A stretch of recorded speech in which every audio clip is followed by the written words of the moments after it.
حضرت داؤد علیہ السلام کی قوم بندر کیوں بنی تھی؟ ان کی قوم نے اللہ تعالیٰ کے کون سے حکم کی نافرمانی کی تھی؟ ایک روایت میں ہے کہ حضرت داؤد علیہ السلام کی قوم کے 70,000 آدمی عقبہ کے پاس سمندر کے کنارے ایلا نامی گاؤں میں رہتے تھے۔ اس میں زیادہ تر لوگ مسیرے تھے۔ اب اللہ تعالیٰ نے ان لوگوں کا اس طرح امتحان لیا کہ ہفتے کے دن ان لوگوں پر مچھلی کا شکار حرام کیا اور ہفتے کے باقی دن شکار حلال کیا۔ اس طرح ان لوگوں کو آزمائش میں مبتلا فرمایا کہ ہفتے کے دن مچھلیاں زیادہ آتی اور باقی دن میں نہیں آتی۔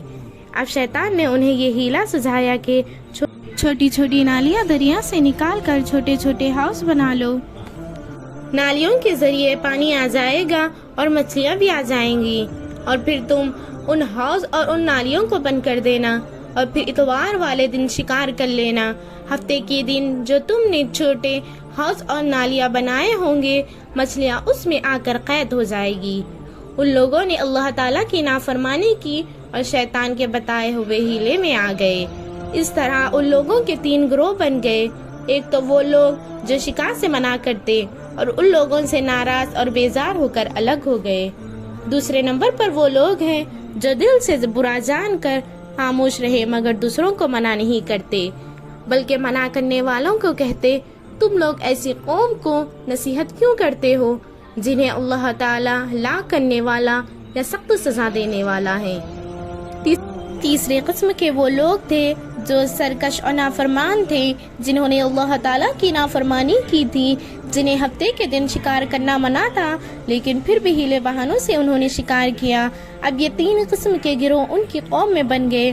جب نافرمان گروہ منع کرنے کے باوجود شکار کر لیا، منع کرنے والی جماعت نے کہا اب ہم نافرمان گروہ سے تعلق نہیں رکھیں گے۔ انہوں نے گاؤں کو تقسیم کر دیا، درمیان میں ایک دیوار بنا دی، یعنی فرمانبردار لوگ ایک طرف اور اللہ تعالیٰ کی نافرمانی کرنے والے دوسری طرف۔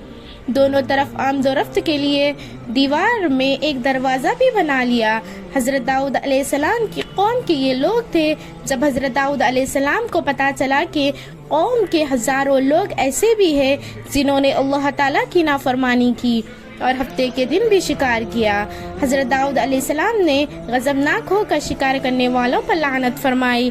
اس دعا کا اثر یہ ہوا کہ ایک دن ان خطا کاروں میں سے کوئی باہر نہیں نکلا۔ اب برابر میں 12,000 لوگ تھے، کوئی اس طرف نہیں آیا۔ اب ادھر والے لوگ دیوار پر چڑھ کر دیکھنے لگے آخر کیا ماجرا ہے، آج وہاں سے کوئی اس طرف نہیں آیا۔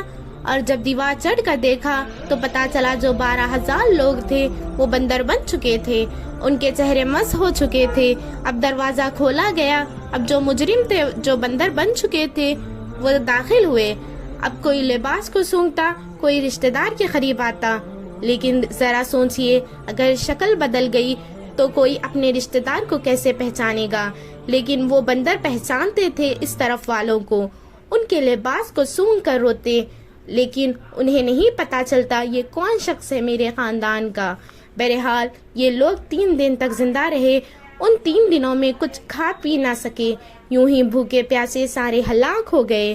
شکار سے منع کرنے والا گروہ ہلاکت سے سلامت میں رہا، اور صحیح قول یہ ہے کہ دل سے برا جان کر خاموش رہنے والوں کو بھی اللہ تعالیٰ نے اس عذاب سے بچا لیا۔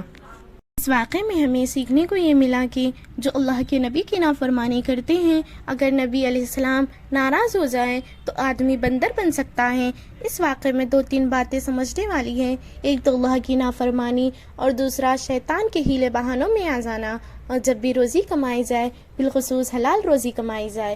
اللہ مجھے اور آپ کو اللہ اور اس کے رسول اللہ صلی اللہ علیہ وسلم کا فرمانبردار بنائے اور حلال روزی کمانے والا بنائے۔